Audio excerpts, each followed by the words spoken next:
Hello, I'm Jesse Fulton, Marketing Manager for Index Fund Advisors, and we're going to talk about the Secure Act 2.0 today. In 2019, Congress passed the Secure Act, which was at the time the largest set of retirement savings policy reform in over a decade.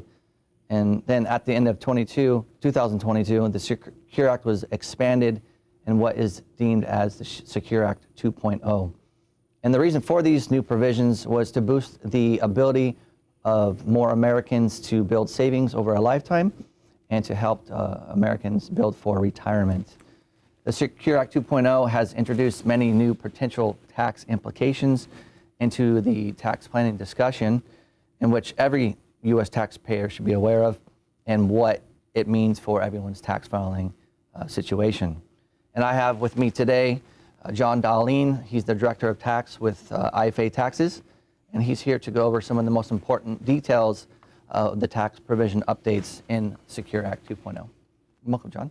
Hey, Jesse, thanks.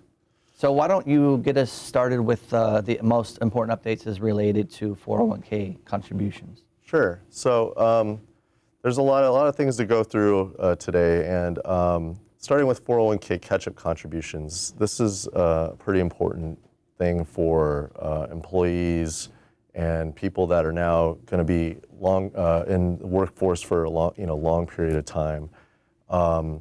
If they're basically now age 60 and above, there's going to be a big expansion in terms of what they're going to be able to do in terms of a catch-up contribution. This could range somewhere between $10,000 and in some cases 150% of their salary can be used as a catch-up. So it's going to be the greater of the two. Another thing starting in 2024 that's important to note is that anybody who's receiving compensation and is deemed a highly compensated employee will no longer be allowed to do a pre-tax traditional 401k for their catch-up contribution. They will now be reduced now to the option of doing a Roth catch-up for their catch-up contribution, or if there is no Roth provision in the 401k plan, they will not be currently allowed under the law to make a catch-up contribution at this point. We'll have to wait and see if there's any additional guidance on that, but that's what we currently have. Okay, good to know. And I know that one of the big updates was changes to RMD. Can you explain what RMD is and some of the rules expanded? Yeah.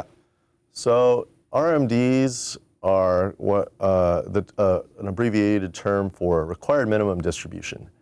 Every retiree, once they reach, in the past was age 72 thanks to Secure Act 1, and now we have an expansion of that. So RMDs will now start to be pushed back to age 73 for any clients or people born in 1951 to 1959. And then there'll be a further expansion on top of that to age 75 for anybody born 1960 and later. Another thing too to point out is that there's also now an additional restriction removed from another required minimum distribution component. In the past, 401k, Roth 401ks were required to have a required minimum distribution. And starting in 2024, they will no longer have that requirement. So they will not be required to make mandatory distributions on a yearly basis going forward. All right. Great to know. These are some really good things that help people to keep on being able to add a little bit more to their savings before they reach that retirement age. There's also been some changes to some trust options in relations to QCDs or qualified charitable trust. You want to go into more detail on that? Yeah. So in the past, clients have had one option as far as doing a QCD, which is another abbreviated term for qualified charitable distribution. Starting at age 70 and a half, a person who owns an account, or an IRA account, is eligible to make a direct contribution to a charity of up to $100,000 a year. Secure Act 2.0 is now allowed for an expansion of that. Now they'll have some options to donate directly to basically what's called a charitable remainder trust, charitable remainder unitrust, a gift annuity. So other entities, there is some limits set aside for these as far as dollar amounts. So they have right now a lifetime limit of $50,000. And they have to be a segregated account essentially from other, let's say, charitable assets in that charitable remainder trust that has to have a separate charitable remainder trust for these assets. So there's still some hoops to jump through, but there's now some expanded options that weren't in place before. And so does all the 50,000 have to be added at once, or can it be added multiple years moving forward? No, yeah, there's no requirement to do it all at one time. For right now, that's just the lifetime limit. There will be an index for inflation I believe, after 2023. So that'll get updated yearly. So a client could start small and build up on that if they chose to. There's no requirement to do it one time and be done with it. And I know there's a lot of different provisions within this, so it's obviously good to consult your tax advisor for more specific information on the rules. Definitely. Another important part of the Secure 2.0 is the rollover 529 plans. You want to go into more detail on that? Sure. So another thing that has been expanded is 529 plan options if there's any unused funds for education. In the past, you used to have to keep that into a 529 plan account, possibly roll it over to another beneficiary's 529 plan, or you can distribute from the funds and be penalized for it. Now there's an option in place for any accounts that have been maintained for 15 years or more. These dollar amounts can be rolled over into that beneficiary's Roth IRA, but there are some more restrictions on that as well. You can't roll the entire amount left over at once. There's a limit in place. Right now, the limit will be $35,000, and you have to obey the Roth contribution rules. This means that the beneficiary has to have earned income, and they're only allowed to contribute what the yearly limit is. Another important aspect of this is sole proprietors and 401k plan updates. Yeah. So in the past, sole proprietors had to have either a 401k plan set up and adopted by the calendar year end to be able to contribute into that plan for that year. And now, thanks to this act, starting in 2024, they will now be able to retroactively create the plan and contribute into it for that past tax year. So 2024, you'll be able to retroactively go back to 2023, that 2023 tax year, and still be able to open up that plan and be able to contribute to it.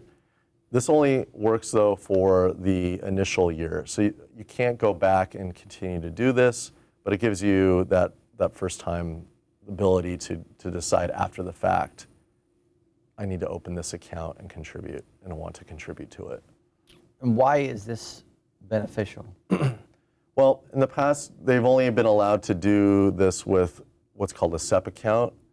This gives the taxpayer more options to contribute more upfront into a retirement using their elective contribution, which right now is about $22,500. So this gives the taxpayer more flexibility to contribute more in retirement versus having their options limited in the past. We're starting to see an overall theme here of the Secure Act 1 and 2, obviously, to help American citizens build for retirement and be better prepared for retirement. Another area that is really important for small businesses or all businesses is the automatic enrollment requirement. You want to go into more detail on that? Yeah. Another big thing is for businesses, especially because they're going to have to pay attention to this, is that any plans that have been set up for 401k or 403b are now going to be subject to automatic enrollment. This will be starting though in 2025, so there's still a couple years for everybody to catch up on this. There'll be a minimum contribution rate of 3% for these employees. And so from now on, there won't be any more people that, let's say there's a plan and not all participants are in there. Every participant will now be enrolled in this plan. And is that cap limit 3%? Do you ever see that going up? It can go up. It's just that's the minimum matching rate. Matching rate. Mm-hmm. All right. Another important aspect is in regards to plans, sponsor, and emergency savings accounts. So this is another expansion to give some taxpayers a lot more options in terms of being able to save for retirement in different ways and still be able to have some access to funds for emergencies. This is called an emergency savings account, and the employer has to have this set up as a provision in the 401k. And if they do have that set up, starting in 2024, they will be allowed to set aside, and this would be any employees that are considered non-highly compensated. So currently making $145,000 a year in compensation, that gets indexed every year for inflation. So you have to check your updates for that. But the important thing on this is that $2,500 a year can be set aside in an after-tax account and can be pulled for emergencies if needed. And this can be built over time. So you're not forced to just keep only $2,500 in there. You can continue to build that. And so that can be another added savings. And so if you needed that money in an emergency, would you be penalized for taking that out, or how does that work?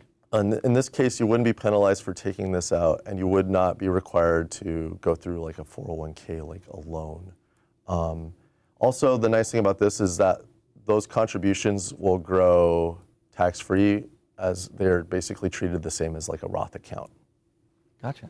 That's nice. There's no requirements to pay that back like you would on a normal 401k loan. So those are all great things, great provisions that are made available to all of us, all taxpayers in the new Secure Act 2.0. That's pretty much it for us today. If you have any questions, please feel free to contact John. You can email him at john@IFA Taxes, or reach out to him through our website, or give him a phone call. But that's going to do it for us today. Thank you very much, and we'll sign off.